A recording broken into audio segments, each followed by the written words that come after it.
I spent 23 years building my company, valued at $180 million. On the day of the divorce, my wife wanted every cent. What she didn't know was that I already had recordings of her affairs with the gardener, the personal trainer, and the butler. When my lawyer played them in court, she turned ghost white. I'm glad to have you here.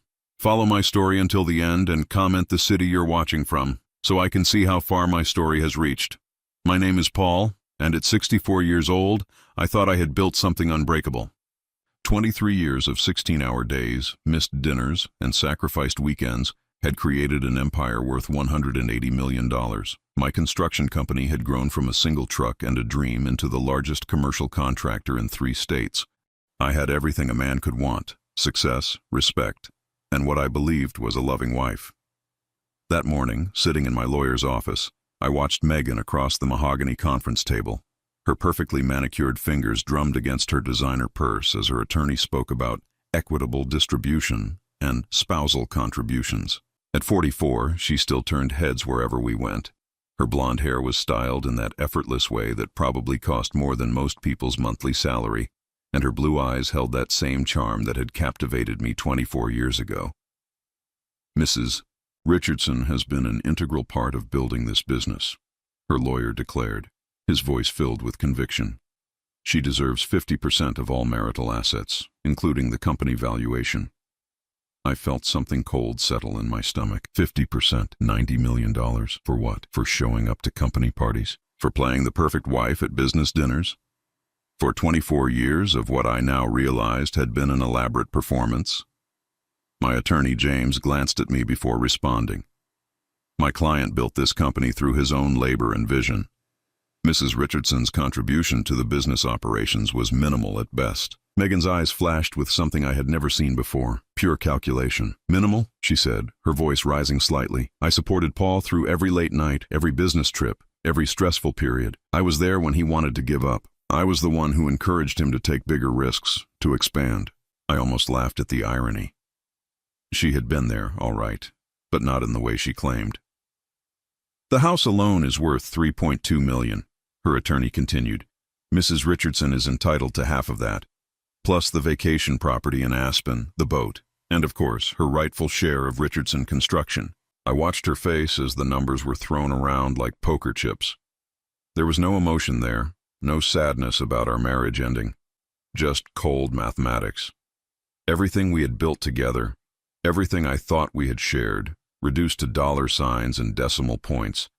Paul has always been generous, Megan said, turning to look at me directly for the first time that day. I'm sure we can work something out that's fair to everyone. Fair. The word tasted bitter in my mouth. I thought about all the times I had worked through holidays so she could have the life she wanted. The business trips I had cut short because she said she missed me. The investments I had made in her happiness, believing that a happy wife meant a happy life. James leaned forward. My client is prepared to offer a reasonable settlement, but we need to establish exactly what Mrs. Richardson's actual contributions were.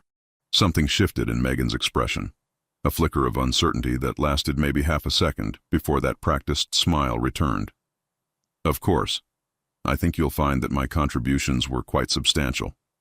I stayed quiet, letting the lawyers talk, but my mind was racing. There were things about our marriage that Megan assumed I didn't know, patterns I had noticed but chosen to ignore, coincidences that had piled up over the years until they stopped being coincidences at all.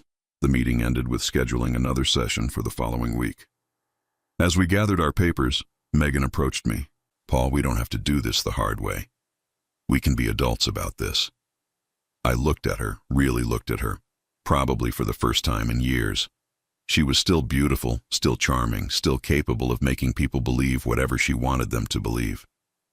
But I could see something else now, something I had been blind to for far too long. You're right, I said quietly. We should definitely be adults about this. She smiled, probably thinking she had gotten through to me. Good. I knew you'd be reasonable. I nodded, but inside something had crystallized. She had no idea what being an adult really meant in this situation.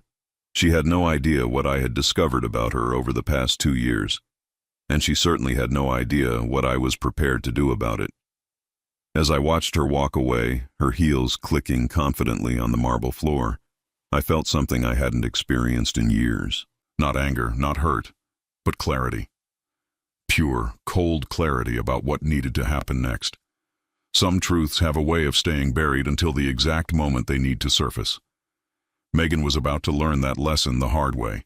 The drive home from the lawyer's office felt longer than usual. Every red light gave me time to think, to remember things I had pushed aside for years. Our house sat on 5 acres of perfectly manicured grounds, a testament to the success I had worked so hard to achieve. But as I pulled into the circular driveway, all I could see were the cracks I had been ignoring. The landscaping truck was there again. Marcus, our gardener, had been coming twice a week for the past 3 years, though I could never figure out why our grounds needed that much attention. He was young, maybe 28, with the kind of effortless charm that made him popular with all the wives in our neighborhood. I had hired him because Megan insisted we needed professional maintenance for our property. I sat in my car for a moment, watching through the living room windows. Megan was animated, gesturing as she spoke to Marcus by the pool. Even from this distance, I could see her body language had changed from the rigid professionalism she had shown in the lawyer's office. She was relaxed, laughing, touching his arm as she pointed toward the rose garden. The memory hit me like a punch to the gut. 2 months ago, I had come home unexpectedly from a business trip to Dallas. Flight got canceled, so I drove through the night instead of staying another day. I had walked into our bedroom at 7 in the morning, expecting to surprise Megan with breakfast in bed. The shower was running, and I could hear her voice through the bathroom door. She was on the phone, talking in that soft, intimate tone she used to use with me. I know, she had been saying, but he's not supposed to be back until tonight. We have all day. When she came out of the bathroom wrapped in her silk robe, she had been startled to see me. Paul, you're home early. Her smile had been too bright, too forced. Flight got canceled, I had said, studying her face. Who were you talking to? Oh, just Sarah. You know how she gets when David travels for work. She needed someone to talk to. I had believed her because I wanted to believe her, because after 24 years of marriage, you don't expect your wife to lie about something so basic. But thinking back now, Sarah's husband David worked locally. He rarely traveled anywhere. The lies had been small at first, almost unnoticeable. Megan started going to the gym more often, spending hours with her personal trainer, Derek. He's helping me train for that charity marathon, she had explained when I mentioned how often his car was in our driveway.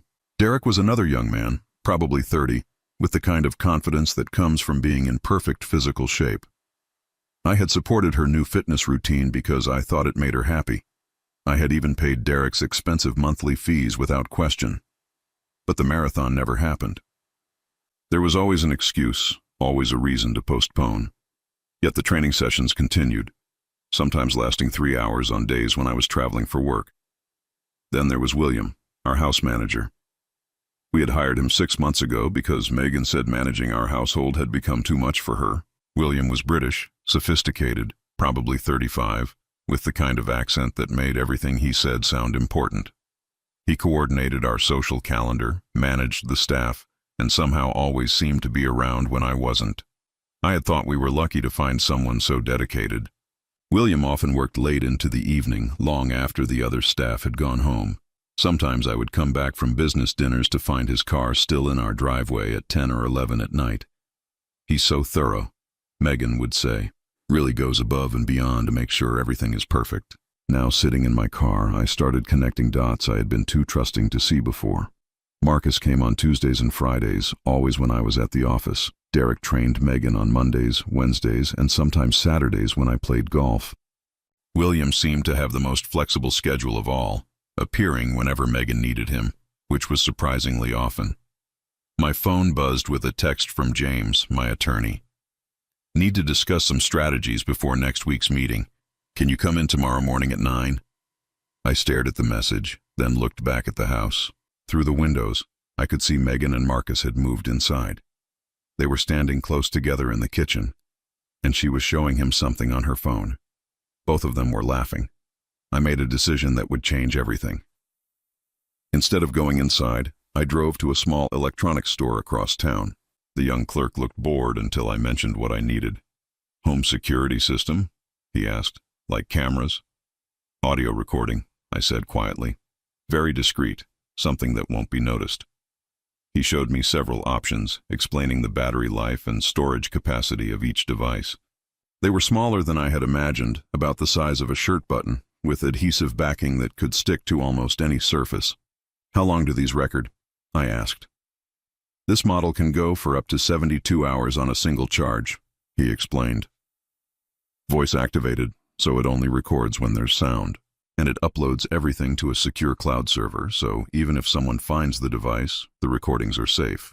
I bought 3 of them. Driving home, I felt like I was betraying 24 years of marriage, but I also felt like I was finally waking up from a dream that had been slowly turning into a nightmare. The signs had been there all along. I had just been too busy building an empire to notice that my own home was being invaded. When I walked through the front door, the house was quiet. Megan was in her office, door closed, talking on the phone again. I could hear her voice through the wall, that same soft, intimate tone I had heard that morning 2 months ago. I went to my study and sat behind the desk where I had planned business strategies that had made us millions.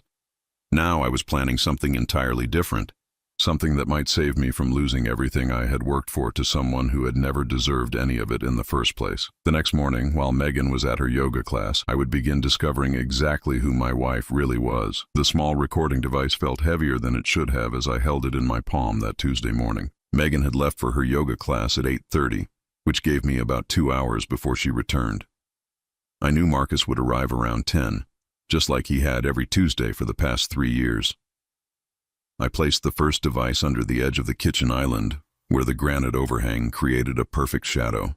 The adhesive backing held firmly, and unless someone was specifically looking for it, the tiny recorder would remain invisible.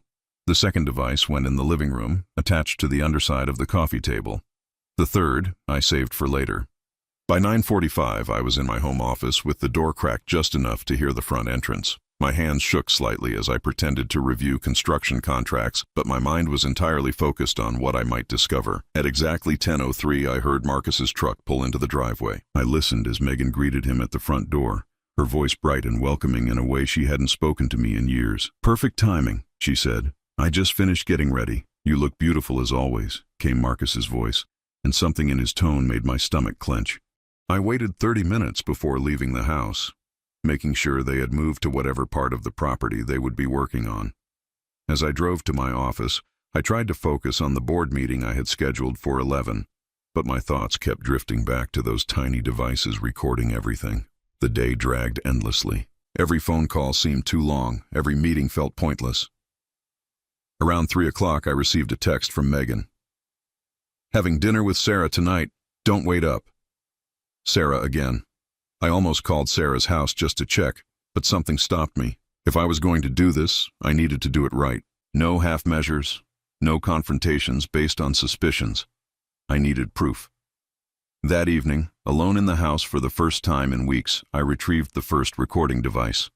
My hands trembled as I connected it to my laptop and opened the audio files. The first few minutes were just ambient noise, the sound of the kitchen settling, the hum of appliances. Then, at 10:14 a.m., I heard voices. "Is he gone?" Marcus's voice was clear through the speakers. "Left 20 minutes ago. Board meeting downtown." Megan's voice was different, softer, more intimate than the tone she used with me anymore. "Good. I've been thinking about you all morning." What followed made me feel like someone had poured ice water directly into my veins. The conversation quickly moved from flirtation to planning, and it became clear this wasn't a recent development. They talked about my travel schedule like they had memorized it. They discussed which days were safest, which rooms in the house had the best privacy. "He suspects nothing," Megan said at one point, and I could hear the cruel amusement in her voice. 24 years, and he still thinks I married him for love. "What did you marry him for?" Marcus asked, and even he sounded curious. "Security, stability, a very nice lifestyle." Her laugh was cold, nothing like the warm sound I remembered from our early years together. Though I have to admit, the lifestyle keeps getting nicer. The company's worth almost $200 million now. "And when you divorce him?" "Community property state, baby. I get half of everything." I stopped the recording and sat in my chair, staring at the laptop screen. 24 years of marriage, reduced to a financial transaction. 24 years of believing in something that had apparently never existed, but there was more. I forced myself to continue listening. "What about the others?" Marcus asked. "Derek and William?" "What about them?" Megan's voice held a note of irritation. "You know the arrangement. Different days, different needs. Derek keeps me in shape. William handles the More sophisticated requirements. And me, you're my gardener, baby. You keep things growing. Their laughter felt like knives in my chest. I realized I was gripping the edge of my desk so hard my knuckles had turned white. The recording continued for another hour, but I couldn't process much of what they said. My mind kept circling back to one phrase: the arrangement. This wasn't just an affair. This was a system, carefully planned and executed while I built a business empire, believing I was providing for the woman I loved. The next few days passed in a haze. I went through the motions of my normal routine while internally everything had changed. Megan seemed exactly the same, chatting about her day, asking about mine, playing the role of devoted wife with an Oscar-worthy performance. On Friday, Derek came for Megan's training session. I made an excuse to work from home, and by now, placing recording devices had become routine. This time, I put one near the home gym we had built in the converted garage. The workout session lasted 3 hours. When I listened to the recording that evening, I discovered that actual exercise comprised maybe 30 minutes of that time. The rest was devoted to discussions about my business travel schedule, my daily routines, and most disturbingly, my personal habits and preferences. "He's so predictable," Megan said at one point. "Same routine every morning, same time leaving for work, same nights he plays poker with his business partners. Makes our life easier," Derek replied. "Though I still think you should be more careful. Successful guys like him don't usually stay oblivious forever." "Paul's different. He's so focused on work, he doesn't see anything else. Plus, he trusts me completely. That's his weakness." Trust. The foundation of our entire marriage, reduced to a weakness to be exploited. But what came next in the recording made me realize this situation was far worse than simple infidelity. "So when are you filing?" Derek asked. "Soon. William's been helping me understand the financial structure of the business. Turns out Paul's been very smart about protecting assets, but there are still vulnerabilities." "What kind of vulnerabilities?" "The kind that could make me a very wealthy woman, even wealthier than half of his current worth." I felt my blood pressure spike. William wasn't just another affair. He was helping her strategize against me. "How much wealthier?" Derek pressed. "Let's just say that by the time I'm done, Paul Richardson is going to wish he had never underestimated his wife." The recording ended there, but I didn't need to hear more. I was dealing with something far beyond infidelity. This was a coordinated effort to destroy me financially, orchestrated by the woman I had loved and trusted for 24 years. I sat in my study until nearly midnight, staring at the recordings on my computer. I had wanted proof of an affair so I could protect myself in divorce proceedings. Instead, I had uncovered evidence of something that felt like economic warfare. The next morning, I called James, my attorney. "We need to meet," I said when he answered, "and we need to discuss asset protection immediately." "Paul, is everything all right?" I looked across the breakfast table at Megan, who was reading something on her phone with a satisfied smile. "Let's just say I'm learning things about my marriage that are going to change everything." As I hung up the phone, Megan glanced up. "Everything okay?" "Everything's perfect," I replied, and for the first time in days, I almost meant it. Because now I knew exactly what I was dealing with. And knowledge, as they say, is power. The meeting with James changed everything. When I showed him transcripts of the recordings, his face went through several emotions before settling on grim determination. "Paul, this is beyond marital infidelity," he said, leaning back in his leather chair. "If William is helping her access financial information to plan strategic moves against you, we're looking at potential fraud, breach of fiduciary duty, and conspiracy. What can we do?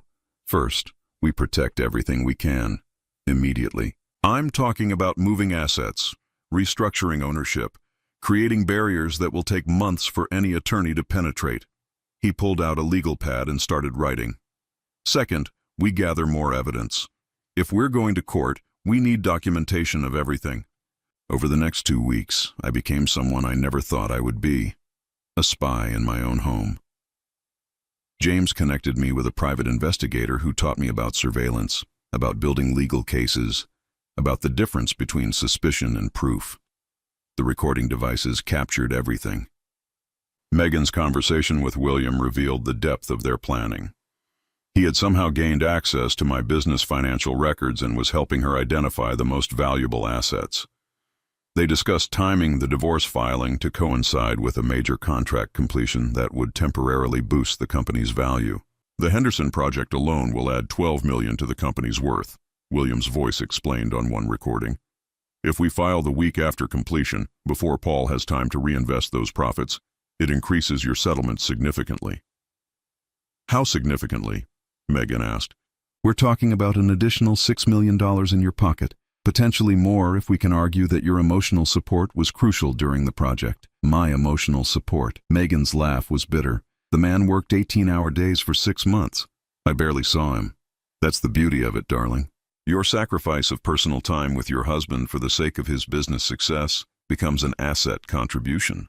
I listened to that conversation 3 times, each replay making me angrier. They were twisting my dedication to providing for our family into evidence of her contribution to my success. But the most devastating recording came from a dinner party we hosted for my business partners 2 weeks later. I had placed a device in our dining room, initially just to capture any conversations Megan might have with the staff. Instead, I recorded something that nearly broke me. After the guests left and we were cleaning up, Megan called Derek to come over. I was supposedly asleep upstairs, but the recording captured their entire conversation in the kitchen. Sometimes I wonder what my life would have been like if I had never met Paul, Megan said. Different, but not necessarily better, Derek replied. You've lived like a queen for 24 years. True, but I've also wasted 24 years pretending to love a man who bores me to tears. The words hit me like physical blows. I had to pause the recording and pour myself a drink before I could continue. When did you stop loving him? Derek asked. Or did you ever? I thought I did, in the beginning. He was so different from the boys I dated in college. Older, established, ambitious. But love? Real love? She paused, and I could hear glasses clinking. I don't think I ever understood what that was supposed to feel like. And now? Now I understand that love is a luxury I can't afford. Security, stability, financial freedom, those are necessities. Paul provided all of that, and more. But the man himself? The actual person? She laughed, but there was no humor in it. Derek, I've been faking orgasms for 2 decades. What does that tell you? My hands were shaking so badly I could barely hold my phone. 24 years of marriage, 24 years of building a life together, and she had been performing the entire time. The irony is, Megan continued, he probably thinks we have a great marriage. Men like Paul live in their own little bubble. As long as dinner's on the table and I show up to his business functions in the right dress, he's satisfied. Won't you miss the lifestyle when you leave? Who says I'm leaving the lifestyle? I'm leaving Paul. With half his money, I can live exactly the same way, just without having to pretend I enjoy his company. What about the company itself? Richardson Construction is his whole life. That's his problem, not mine. Although, she paused, and I could almost hear her thinking. William had an interesting idea about that. What kind of idea? Let's just say that dividing a company worth $180 million can be very complicated, especially if someone were to argue that certain business decisions made during the marriage were made without proper spousal consultation, meaning that if I can prove Paul made major business decisions without involving me, despite the fact that community property laws give me equal ownership rights, I might be able to claim damages beyond the 50% split. How much damages? William thinks we could potentially claim the entire company. I stopped the recording and sat in stunned silence. They weren't just planning to take half of everything I had built. They were planning to take it all. The next morning, I called James and asked him to meet me immediately. When I shared this latest recording, his expression went from concern to alarm. Paul, we need to move fast. If they're planning to claim the entire company, we need to create legal barriers right now. What kind of barriers? Asset restructuring, family trusts, offshore protections, things that will take years to unravel, even with the best attorneys. He started making notes frantically. How much time do we have? Based on their conversations, they're waiting for the Henderson project to complete. That's about 6 weeks. Then we have 6 weeks to build a fortress around everything you've created. As I left James's office, I felt something I hadn't experienced since the early days of building my business. The thrill of a strategic challenge. Megan and her accomplices thought they were playing chess while I was playing checkers. They had no idea that I had been listening to every move they planned to make, but I still had one more recording device to place, and I was saving it for the most important conversation of all. Because if there was one thing I had learned in 24 years of marriage and 23 years of building a business, it was that the most crucial information always comes out when people think no one is listening. That weekend, while Megan attended her book club, I placed the final device in our bedroom. Because some secrets are only shared in the dark, in the place where people feel most safe. And I was about to discover just how dangerous my wife really was. The courthouse steps felt colder than they should have for a spring morning. 6 weeks had passed since I began recording Megan's conversations, and now we sat facing each other across the same mahogany table where this nightmare had begun. But this time, everything was different. James sat beside me with a briefcase full of documentation that would change both our lives forever. Across from us, Megan looked confident, almost smug, as her attorney presented their final demands. Mrs. Richardson is entitled to 50% of all marital assets, her lawyer announced, plus damages for emotional distress caused by Mr. Richardson's controlling behavior and exclusion from business decisions. We're seeking an additional $30 million in compensatory damages. $30 million. On top of the $90 million she wanted from the 50% split.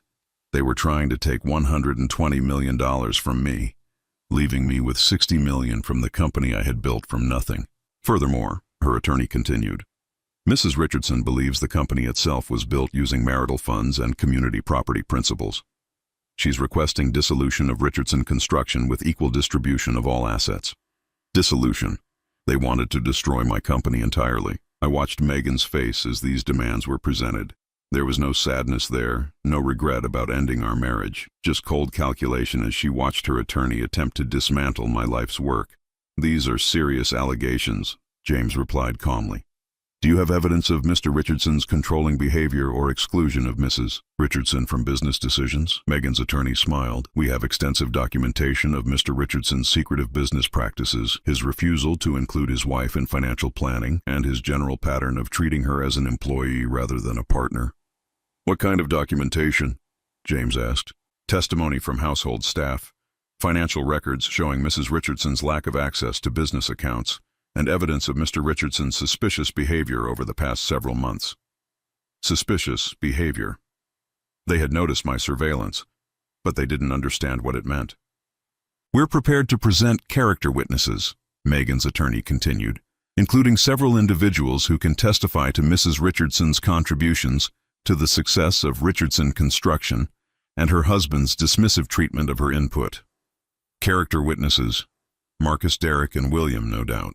The same people who had been helping her plan my destruction. James opened his briefcase and pulled out a single manila folder. Before we proceed with settlement discussions, we'd like Mrs. Richardson to listen to something.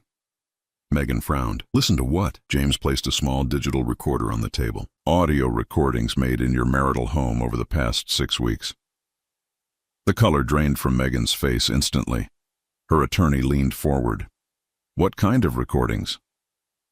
Conversations between Mrs. Richardson and various individuals discussing their plans to defraud Mr. Richardson of his business assets. That's illegal surveillance, Megan's attorney snapped.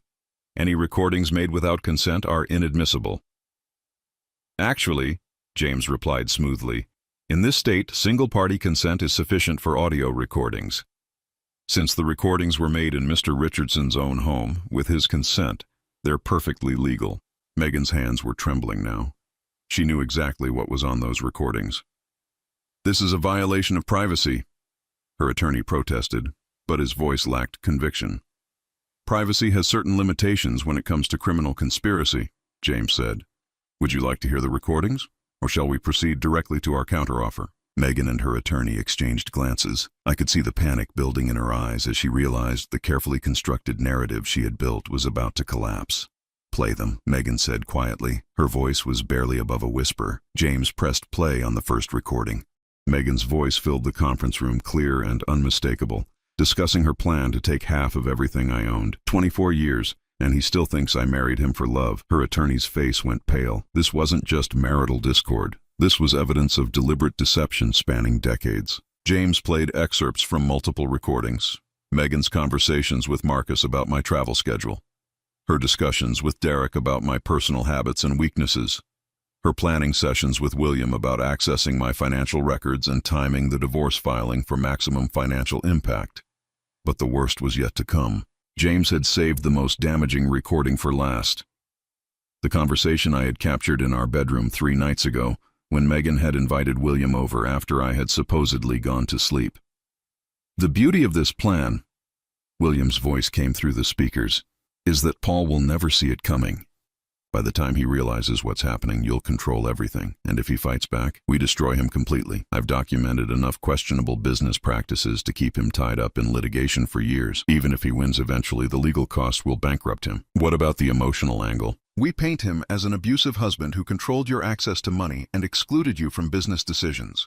With the right testimony, we can make you look like a victim of financial abuse. And our friends will testify to that? Marcus, Derek, and I will all confirm that Paul was controlling, dismissive, and emotionally unavailable. We'll say you confided in us about feeling trapped and financially dependent, even though none of that is true. Truth is relative in divorce court, darling. What matters is the story we tell and how convincingly we tell it. The recording continued for another 10 minutes, detailing their plan to fabricate evidence of emotional abuse, to claim that I had hidden assets, and to argue that my business success was dependent on Megan's emotional support and social connections. When James finally turned off the recorder, the silence in the room was deafening. Megan's attorney was staring at his notes, probably calculating how quickly he could withdraw from the case. Megan herself looked like she might be sick.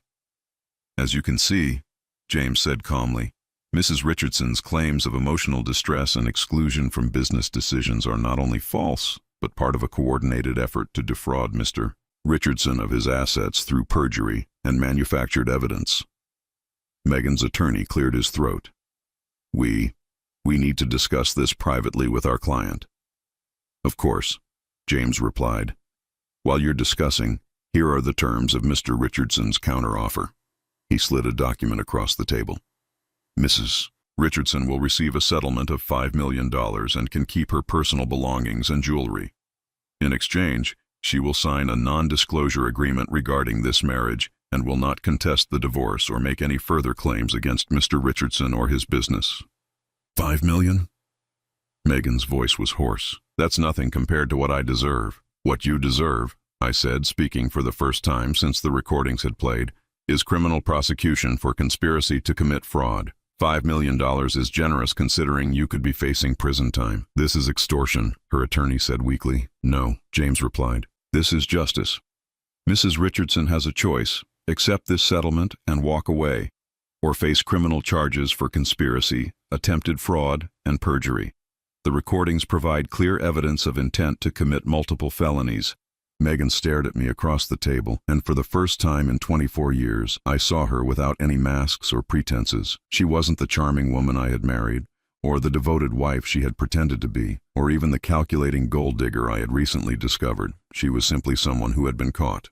"You've been recording me," she said, her voice filled with disbelief. "For weeks you've been spying on me in our own home." "I've been protecting myself," I replied, "something I should have started doing years ago." Her attorney leaned over and whispered something in her ear. She nodded slowly, then looked back at me. "How long have you known? About the affairs? About your plans to destroy my business? About the fact that you never loved me?" I paused, letting the weight of those words settle. "I've suspected for years. I've known for certain for 6 weeks. And you said nothing." What was I supposed to say? That I had discovered my wife was planning to commit fraud against me? That the woman I had loved and trusted for 24 years was conspiring with her lovers to steal everything I had worked for? Megan's eyes filled with tears, but I felt nothing. After everything I had heard on those recordings, I knew exactly how real her emotions were.